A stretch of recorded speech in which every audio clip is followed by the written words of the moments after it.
Zoom.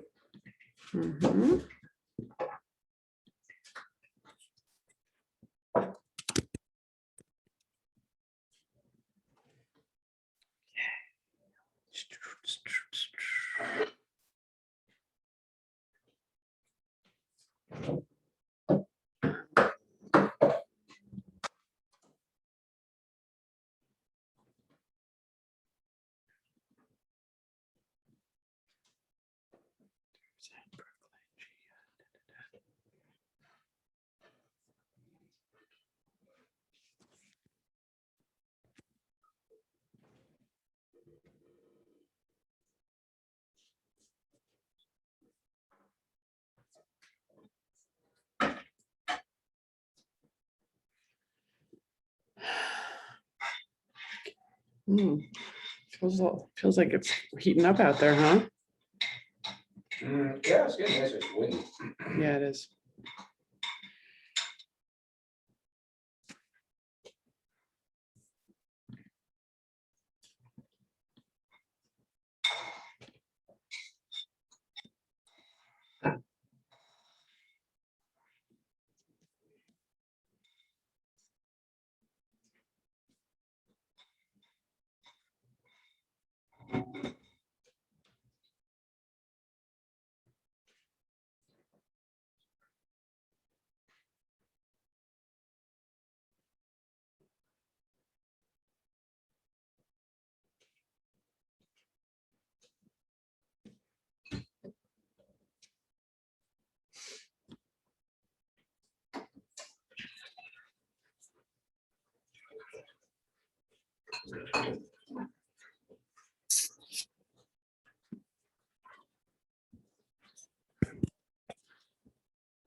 Unpause the recording.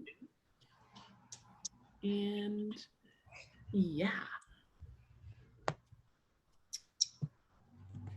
Everyone's kind of cruising in here. And let people cruise. Usually we allow about 5 minutes for the cruising in because bartenders tend to be a little late.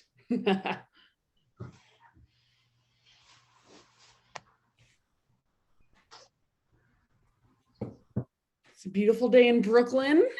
I don't know where everyone else is calling in from, but we will, once we get some more folks kind of getting in here, I will do a roll call of where everyone's from.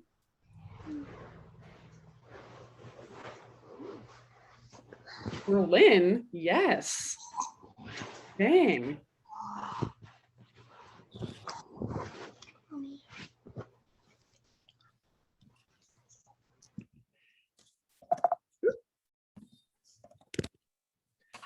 So people are kind of cruising in here. We've got quite a few RSVPs, so I'm gonna kind of give people some time to get in here. If you've had any trouble getting in here, please let me know. Text me that login info. What's up, Danny? Did you text me that login info? Oh, I did on Oh, on Zoom? yeah. Okay. Sorry. Okay. No, you're fine. I just want to make sure. Yeah. Let people cruise on in here. Ivy, it looks like you're having a much warmer day in your part of Brooklyn than I am. And I'm only like half a mile away from you. They were like, I guess a mile, but yeah, it is like full on. I went for a run this morning and it was windy, quite windy, Yeah, not that warm. It's cold out here over here in the shade. Yeah, it's warm. It's warm. Living my best life. So yeah, welcome everyone. Going to give people a few more minutes here. We had some very excited people. People have come in.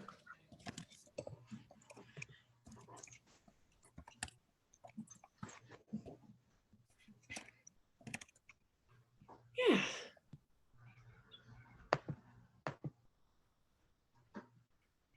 Welcome, welcome. I know everyone's kind of off camera now, but this session is going to involve some breakout rooms. And when we do that, we are going to encourage you to be on camera if you can.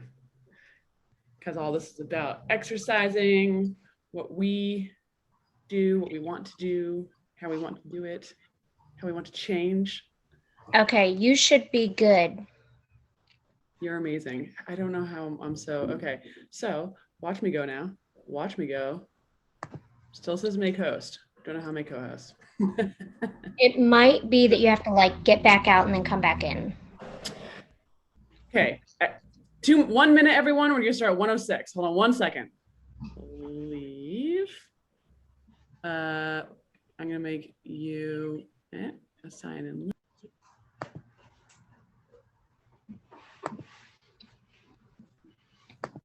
Hey, Danny, now that you're host, do you see? Let's see. Actually, I can probably, oh, I think she just came back in as host. Okay. here we go.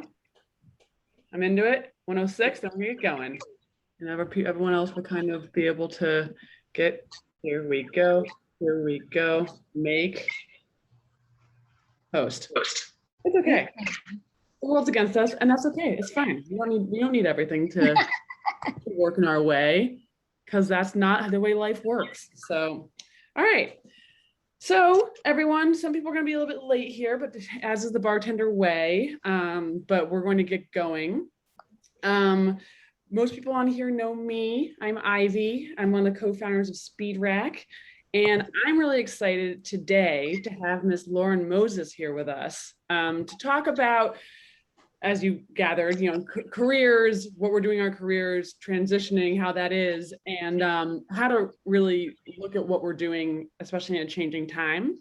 For, I think, probably a few of us on this call, we are bartenders. And I think a lot of people in the industry, I mean, talk to any bar manager anywhere, and they are aware that hiring right now is a bit of a nightmare because so many people have elected to leave the industry or reimagine themselves within this industry. So Lauren, who is a friend of mine, her partner is actually my trainer.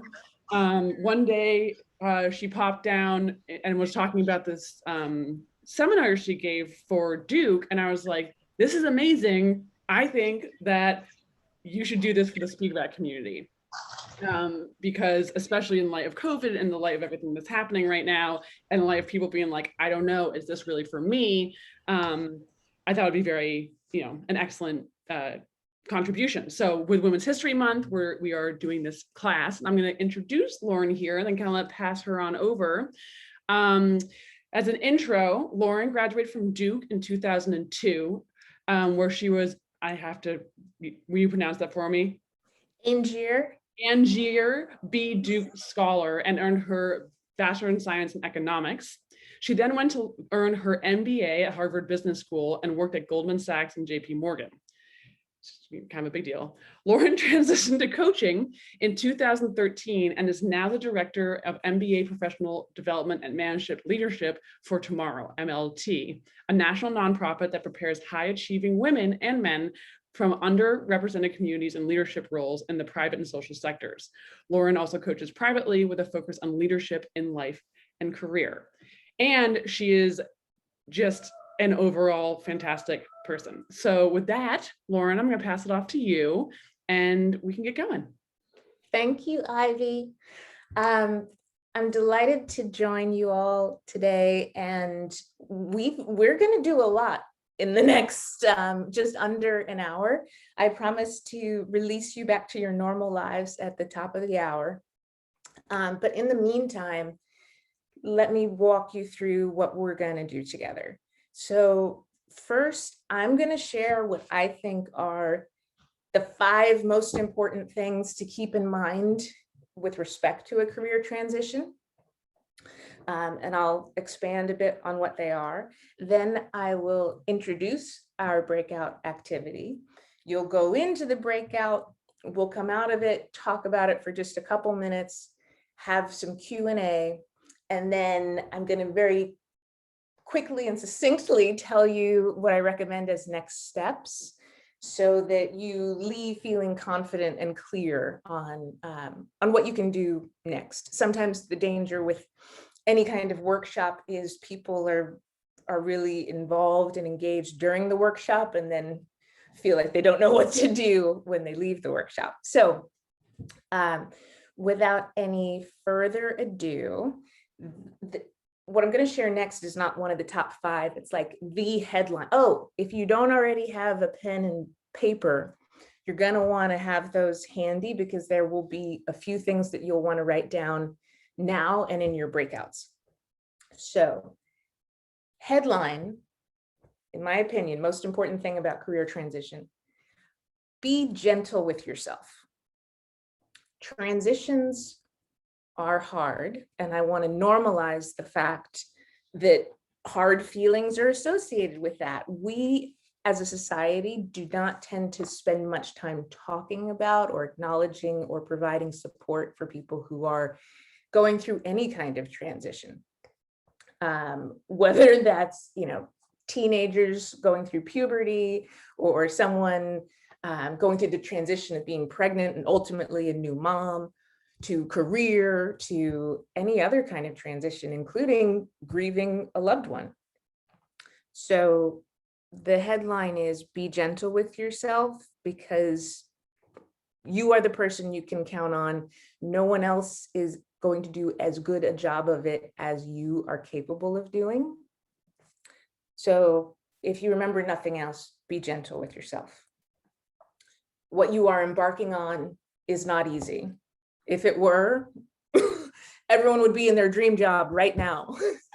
And we wouldn't need to talk about a career transition at all. Everyone would be doing exactly what they want to do in exactly the city, and so forth, and earning exactly what they want to make as well. But life doesn't seem to quite work out that way, and everything is a negotiation, and you're going to have to identify what's most important to you and where you can have a little tug and a little give and take. So now into my top 5. Number 1, take stock of where you are, by which I mean inventory your emotional baggage. The main reason, in my opinion, that transitions are hard is because we have a lot of attachment to the way things were and a lot of resistance to giving any of that up. And there are times in life when we're forced to give things up. And of course, we hope that whatever we move on to is going to be better. But it's still a real challenge to go from what you were very comfortable with to anything different. And in some cases, there's trauma that needs to get processed. I hope that's not necessarily the case for you, but I have left a job where it was a fairly toxic environment, and I had some healing I needed to do before I could be present for a real job search. So number 1 is take stock, give yourself some time to process what you may need to process. It might be that you need to mourn some of what you're letting go of. Or it could be another emotion. And there might even be, it might not even be baggage per se. It might be that there are things, part of your taking stock is things you want to celebrate. There can be all kinds of emotions associated with it. But number one, take stock of your emotional baggage. Number two, I feel very affirmed that you're taking notes, Ivy. Number two, dream big, ... then dream in detail. The reason I say dream big, there's no reason to start your search by shrinking and making yourself less than and deciding that what you really want is not realistic. If it should turn out that what you want is not realistic, the world will prove that to you in good time, but there's no reason that you shouldn't start off with a full, robust, really assertive dream of the kind of life and career that you want to create for yourself next. I also fear that if you don't do it now, when on earth would you dream big? So prioritize the dream and give yourself space to let it grow and to not shoot it down and edit and decide that it can't happen. Dream big. Dreaming in detail is an important step because all of the specifics of this vision you have for yourself will help you make decisions about how you conduct your search, particular organizations or companies you want to pursue because they feel aligned with what's important to you. I say dream in detail because maybe your dream requires that you move to another city. Try to picture yourself, literally picture yourself in a new role or a new way of being, and think about what the days are like. Think about the rhythms of your daily life, what a week is like, and try, this is a real test and challenge for your imagination, but try to picture it in as much detail as you can. Number three, relationships matter. Look for good shepherds. What I mean by good shepherds, nowadays, and this has been true for the last several years, people don't really get jobs because they applied online and someone saw their application and was impressed and brought them in.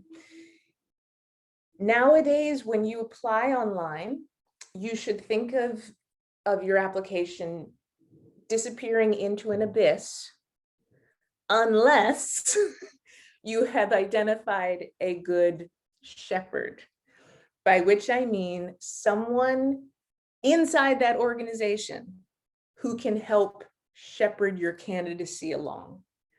If you don't know anyone on the inside, your ability to break through just by having dropped your resume, just by having clicked apply, is very limited.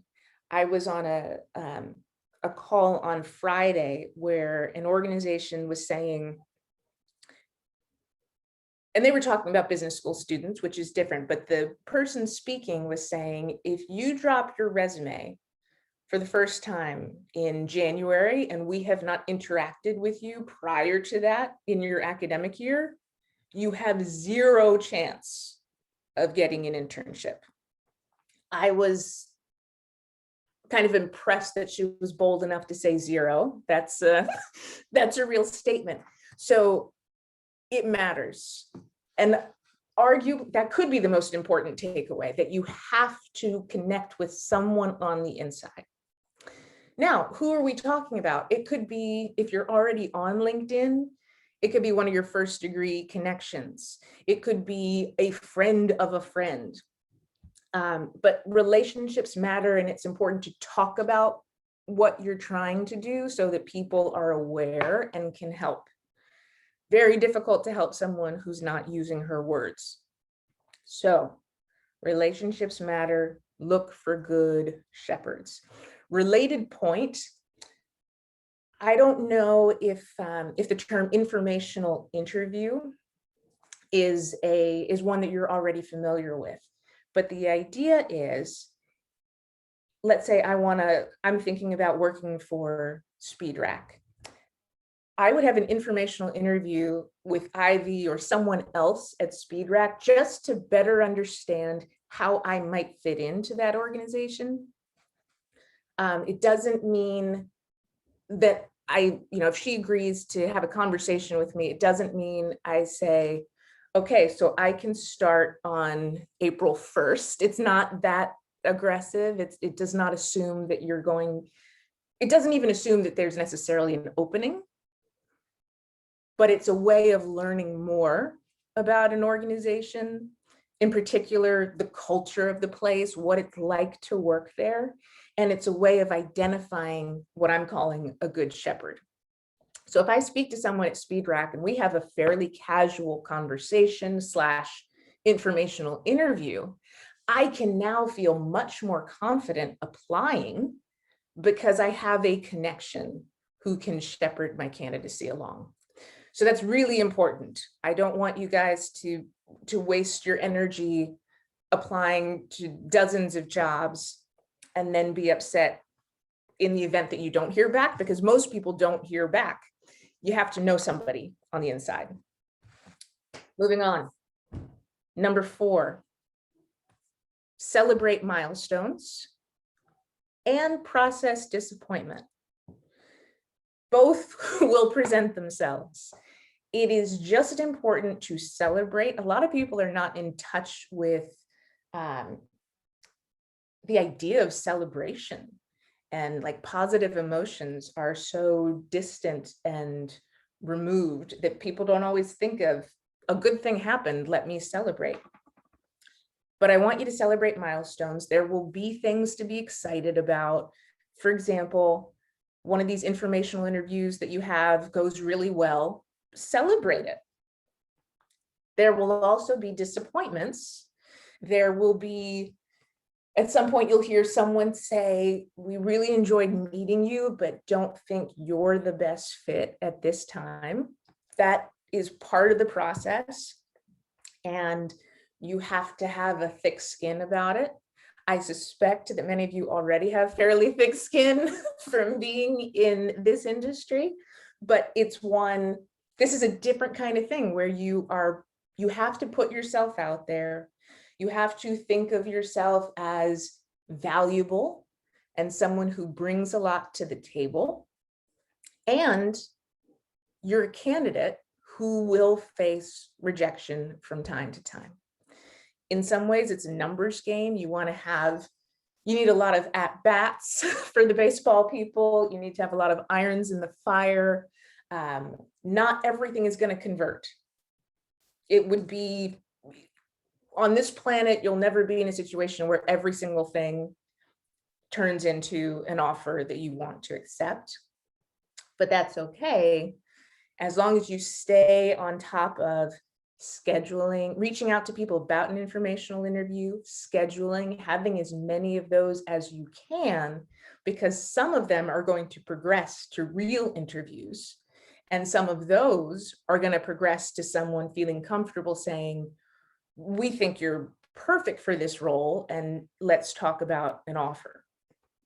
So there will be the things you want to celebrate, and there will be disappointment that you just have to kind of digest and allow to move through you, and hopefully get to the point where it does not feel as personal and you can have some emotional distance, and just try to put yourself in the organization's shoes. If a candidate is not the best fit, if they don't have the exact skills that you're looking for, who's really served by hiring that person? It would make more sense and be in everybody's best interest to let that person go and continue with their search, find something for which they are better suited, and I, as the hiring organization, find another candidate. No harm, no foul. It's okay for things to not work out. A lot of things are not going to work out. You just need one thing to work out to ultimately lead to the offer that you want to accept. You don't need 26 offers. And I think that's a good thing to remind yourself of. Last point, number 5, there's always something new to learn.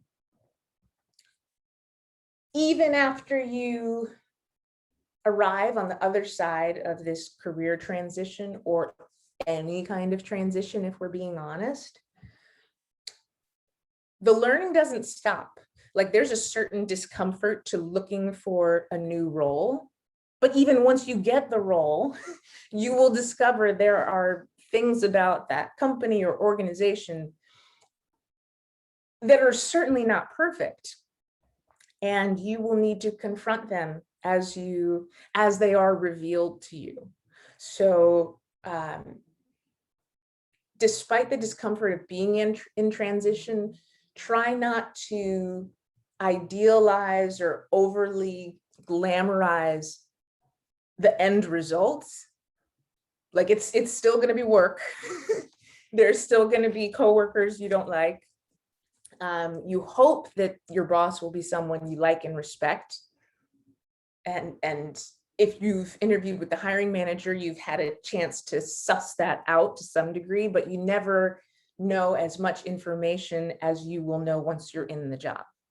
So we want to get you from where you are to where you want to be, while acknowledging that where you want to be is also imperfect. Okay, so now I'm going to introduce what our breakout activity is. Most of you will have received an email that had 5 questions, and maybe everybody, but just for the sake of anyone who didn't get the email today, and to remind people who did get the email but need a second to have it in front of them. Oh, great, Ivy put it in the chat. I will just read through fairly quickly what the 5 questions are, and then describe what we'll do next. So, what career transition do I want to pursue, even if I struggle? What would a successful outcome look like for me? What obstacles am I concerned I may encounter? What help do I envision wanting? What can I do now to get started? So you now have those questions. I have a couple directions for once you are in your breakouts. So Ivy's going to arrange breakouts, and you're going to see a blue button that says join. But I don't want you to click that until I've finished talking. But when you press join, you will be in a parallel universe with 3 or 4 other people who are also thinking through these questions. So when you're in the breakouts, my request and encouragement is that everyone will come from a place of being supportive and curious. We don't want to shoot down people's dreams today. That can happen another time. But for now, just ask questions, probe, share your ideas. When you get into breakouts, someone please volunteer to be timekeeper. The way I recommend that you work through this is each person gets 5, you'll be in the breakouts for about 25 minutes. Each person is entitled to 5 minutes of attention, during which, if it's me, for example, I say, hi, I'm Lauren. The best way to get a hold of me later, if anyone wants to be accountability buddies, is X. And then I talk you through what I've jotted down for these 5 questions, 1, 2, 3, 4, 5. You guys react, maybe ask me a follow-up question. And I say, wow, thank you. That was really helpful. And then at the 5-minute mark, the timekeeper says, great, it's now so-and-so's turn. You'll also have to decide who goes first. Like alphabetically by first name is a good way to get going. And of course, let people know the best way to get a hold of you later, because my hope is that some of you will want to be accountability buddies. All right. Any questions before we send you into breakout rooms? Nope. I will say, everyone, Lauren is going to be jumping to and fro from different rooms, because this is a activity we're kind of talking about our individual goals. It helps to be on camera, no pressure, but you're going to have to at least be unmuted. I have one more idea. So even people who got the questions last night, I don't know how long you've had to actually think about them. So one more recommendation is that when you get into the breakout rooms, take a minute to yourself in silence, jot some ideas down, and then timekeeper, announce yourself and say, okay, person A, let's do it, 5 minutes. And we'll make sure that we give you 25 minutes so everyone gets a turn. All right, and enjoy the attention. Yes, everyone can. There you go. There you go. Perfect. Perfect. People are going. You're just going to click on those little things, everyone. Little thing is going to pop up and say, join this room. Got 2 people who are not. Fifi and Sarah, if you guys are there, just click on the little button that says join room. And if not, that's okay too. But then I'm going to have to put you into a different one. Hold on. Move to room 2. Oh, Fifi says she's here, but she doesn't think she can. Do you, along your bottom taskbar, Fifi, do you see join breakout room? There's no, one. Okay.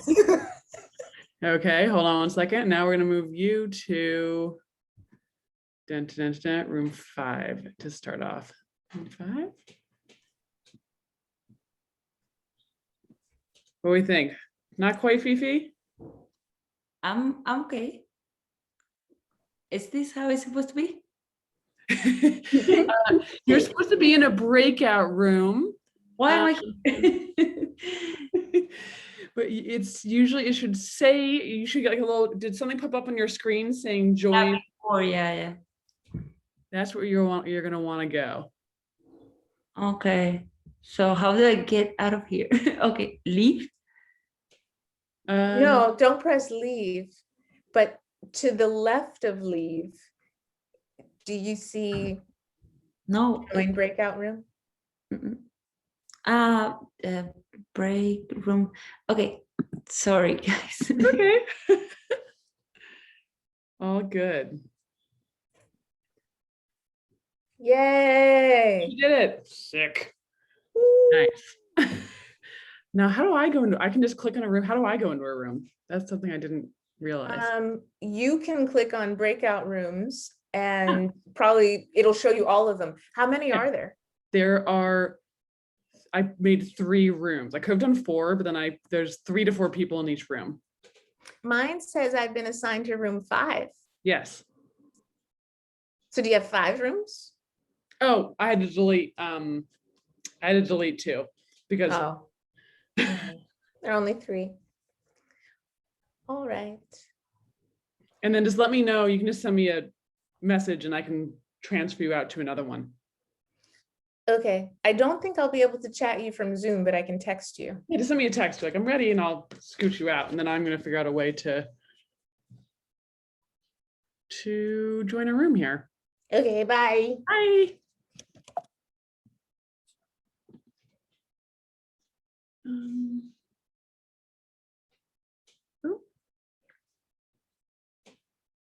Hi, Andrea. I'm just going to assign you doing breakout rooms. And I'm just going to assign you to one right now.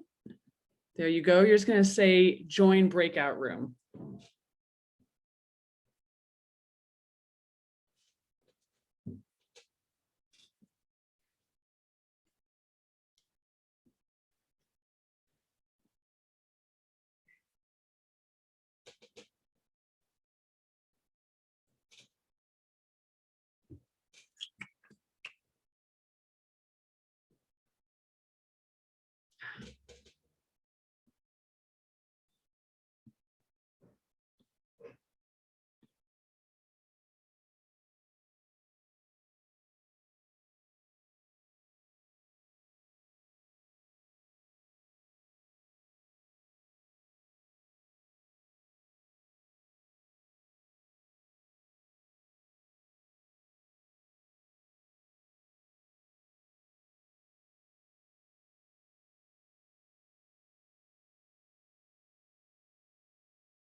Success.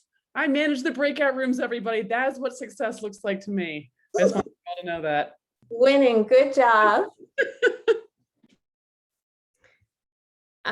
So I think we accidentally let people have more time in the breakout rooms than intended, which is not a bad thing because people usually like to have more time in breakouts. But I'm going to be wicked fast in the next 9 minutes is what's going to happen. So here's a question. I would love to hear from one or two people, like what was the most either energizing or inspiring thing that you heard or experienced in your breakout? And you can, whoever's really fast is going to get to do this. So you can come off mute.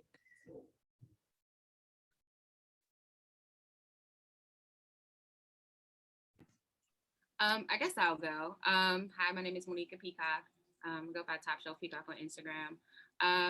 I think the most inspiring thing was that we were allowed to be vulnerable and allow that we kind of like all like have the similar, where you're not alone in what you're dealing with, and it's okay to share it. So that's one takeaway that I'll say that I appreciated in our side chats. Excellent. Thank you, Monique. Quar. It's Monica. Oh, Monica. Okay. Can we hear from one other person who's feeling fired up? Janelle was talking about how she's doing RTD and pre-made syrups, and that was really cool because it was nice to hear something that wasn't directly bar or distributor related. One more. I would add to what Monica said in that it's nice to feel not alone. Like some of the worries that you have are things that other people share as well. And so, you know, I just think that it's really nice to feel that other people are experiencing the same things. Awesome, thank you. Andrea, you have a hand up? I don't know how that happened. Oh, no worries. So it's 1:52, which I'm going to allow to really compress the time for Q&A in the interest of making sure that I still give you clear next steps. So first of all, you're welcome to find me on LinkedIn if you would like. You can email me. I'll put my email in the chat.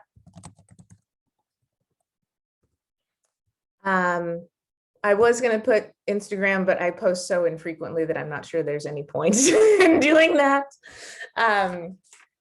She did just get a new puppy though, which is ridiculous. So it might be worth a follow just for puppy content. So here's my Insta. Okay, and I'm putting that out there because I know we're not going to have time for many questions, but let me give you what I consider recommended next steps so that you leave feeling confident and clear. I recommend that you identify from this group one or more accountability buddies that you want to stay in touch with over the next couple months. That's number one. Number two, start a spreadsheet or Google sheet that captures the criteria that are most important to you in your next role. So that could be, I mean, ultimately, when you're conducting a search, you're going to want to keep track of the places you applied, who you spoke with, on what date. I recommend a spreadsheet so that you're not trying to hold all of that in your head and say, oh, it's been a week. Write it down somewhere. Easiest would be a spreadsheet. But I also recommend that you have some columns that capture important criteria. So for example, does the mission, if it's a mission-oriented company, does the mission resonate with you? Do you like the people that you have met? Does it pay enough? Is it in a location that works for you? Do they have a reputation that you can get on board with? Do they pay attention to their environmental impact? Whatever are the things that are important to you. It could also be, do they have the kind of representation of gender and ethnicity in their leadership that you would like to see? All of which might be important criteria. But I think it's important to start writing that down as a way of filtering and organizing yourself so that it's not just, oh, I have no idea what I want to do. You can start by saying, where I land needs to hit these markers. Okay, so number one was accountability buddy. Number two, start a sheet that lists your non-negotiables and will help you organize yourself. And number three, you are likely going to want someone to take a look at or help you with your resume. And for resume support, as well as support with your LinkedIn profile and making sure it looks the way you want it to look and is appropriately professional, there's a woman named Jill Huggett, who I know and respect, who's the head of a company called Bridge Path Careers, and their email. So I encourage you to check out their website. Their website is bridgepathcareers.com. Resume review, resume writing, LinkedIn review, LinkedIn writing are all things that they do. It's not just this one woman, Jill Huggett, it's a team, but I think they will be really helpful for you to speak with, and they do free consultations. Okay, so accountability buddy, capture your non-negotiables and get some support with your resume. BridgePath is certainly doable in that there's a free consultation, so you can try to milk the heck out of that 30-minute consultation. All right, so I'm hoping that everyone feels, is there anyone who feels like they don't have a clear next step?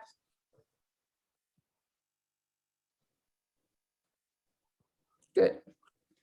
All right, so it's 1:57. We have very limited time for Q&A, but maybe I could take like, it's now 1:58. I can take a question or two, and then we'll have to press pause for now and wrap up and let you get back to your lives. But anyone have a question? And hopefully it's one that I can answer.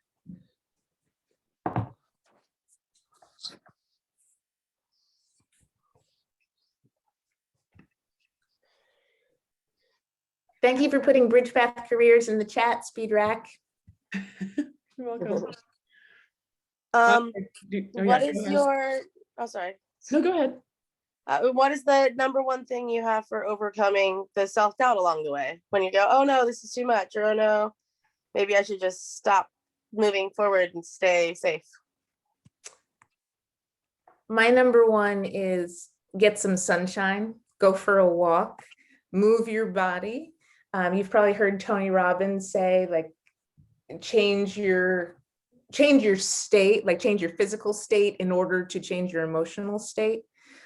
I think that sunshine is the antidote for periodic self-doubt. So if you get out, walk around, see a bunch of other people walking around and say, I am one of many people in the middle of a transition. I'm going to do what I need to do. I'm going to keep taking steps forward. Sometimes that means, rest and be at home and take care of myself.